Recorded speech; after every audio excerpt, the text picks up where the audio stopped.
क्या हाल है दोस्तों। आज हम क्लास 12 के बहुत ही इंपॉर्टेंट क्वेश्चन लेकर आए हैं क्योंकि कल 27 फरवरी को आपका बोर्ड एग्जाम है, तो उसमें ये क्वेश्चन आने के चांस रहेंगे। तो क्योंकि ये क्वेश्चन कई बार बोर्ड में पूछे गए हैं तो उसको आप बहुत अच्छी तरह केयरफुली यहाँ पे समझिएगा। तो मॉड ए वेक्टर प्लस बी वेक्टर बराबर कितना दे रखा है, मॉड ए वेक्टर माइनस बी वेक्टर है। तो कह रहा है सिद्ध कीजिए सदिश ए वेक्टर तथा बी वेक्टर परस्पर कैसे है, लंब है। तो लंब होने की कंडीशन क्या होती है, ए वेक्टर लंब है किस पर, बी वेक्टर पे। तो ये चीज हमें यहाँ पे देखनी है, ठीक है दोस्तों। तो कैसे करते हैं यहाँ पे आपको समझ में आ जाएगा। इसको हमने क्या किया, ये हमने पकड़ लिया, ए वेक्टर बी वेक्टर बराबर कितना है, ए वेक्टर माइनस का बी वेक्टर। इस टाइप से देख लिया।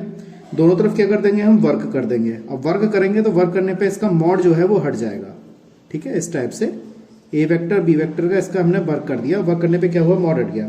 और मॉड हट अंदर वाली संख्या क्या हो जाएगी, वो इस पर होल स्क्वायर चढ़ जाएगा। इस टाइप से ये हो जाएगा।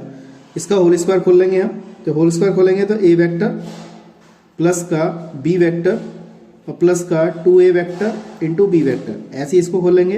ए वेक्टर का स्क्वायर प्लस का बी वेक्टर का स्क्वायर माइनस का 2a vector dot B vector, इस टाइप से लिखेंगे। जब ये सब पद इधर लेके जाओगे तो ये वाला इससे कैंसिल हो जाएगा, ये वाला इससे कैंसिल हो जाएगा। ये इधर लेके जाएंगे तो 4a vector dot B vector बराबर 0 हो जाएगा। अब ये 4 को 0 में भेज देंगे तो A vector dot B vector कितना है, 0 है। और ये क्या है, हमारे पास परस्पर लंब होने की कंडीशन होती है। तो मैं समझता हूँ आपको अच्छी तरह समझ में आ गया होगा। चैनल पर पहली बार आए तो सब्सक्राइब जरूर करें, ठीक है दोस्तों। इसी क्रम में अगला क्वेश्चन है हमारे पास, 3 सदिश दे रखे हैं यहाँ पर। तो कह रहा है ए वेक्टर बी वेक्टर तथा सी वेक्टर परस्पर हमें क्या दे रखे हैं, प्रतिबंध कह रहा है A vector plus B vector plus C vector बराबर कितना दे रखा है, 0 को संतुष्ट करते हैं यदि मॉड ए वेक्टर का मान 3, मॉड बी वेक्टर का मान 4 और मॉड सी वेक्टर का मान 2 दे रखा है। तो कह रहा है सदिश इतने का मान ज्ञात कीजिए। तो हमें जब इतने का मान ज्ञात करना तो हमने इसको पकड़ लिया, इसी को पकड़ लेते हैं। तो A vector dot B vector dot C vector बराबर कितना, 0। इसको हमने क्या किया, दोनों तरफ वर्ग कर दिया। वर्ग करेंगे, 0 का वर्ग करेंगे तो 0 ही आएगा। इसका होल स्क्वायर कर लेंगे यहाँ पर। तो इस टाइप से लिखेंगे तो ए प्लस बी प्लस सी का होल स्क्वायर बन जाएगा ये। तो हमने इसको इस टाइप से लिखा।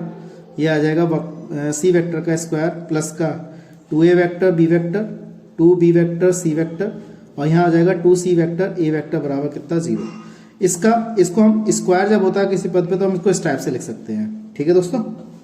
अगर किसी पे भी अगर इस टाइप से स्क्वायर है मॉड वेक्टर पे तो हम उसको इस टाइप से क्या कर सकते हैं, होल स्क्वायर इसका लिख सकते हैं, ठीक है।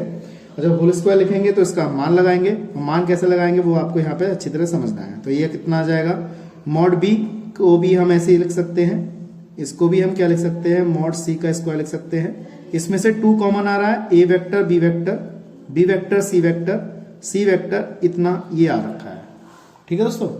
इसके बाद हमें क्या दे रखा है, ए वेक्टर का मान हमारे पास दे रखो 3 दे रखा है। ए वेक्टर का मान हमें कितना दे रखा है, 3 दे रखा है। इसका मान 4, इसका मान ये।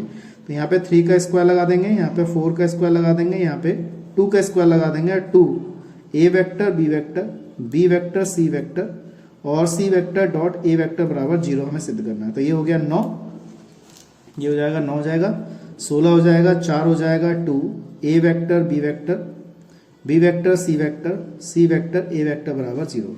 ये हो जाएगा 25 और 4 29। जब उसको उधर ले जाएंगे तो ये माइनस का हो जाएगा। तो प्लस का B vector dot C vector dot A vector बराबर माइनस के 29 और बटे में कितना, 2 हो जाएगा ये वाला, ठीक है। तो यही हमारा क्या है, इसका आंसर आ गया। मैं समझता हूँ आपको अच्छी तरह समझ में आ गया। ये सवाल बहुत ही इंपॉर्टेंट है कल के लिए। कल 27 तारीख में आपका पेपर है तो इसको आप बहुत केयरफुली करिएगा, ठीक है।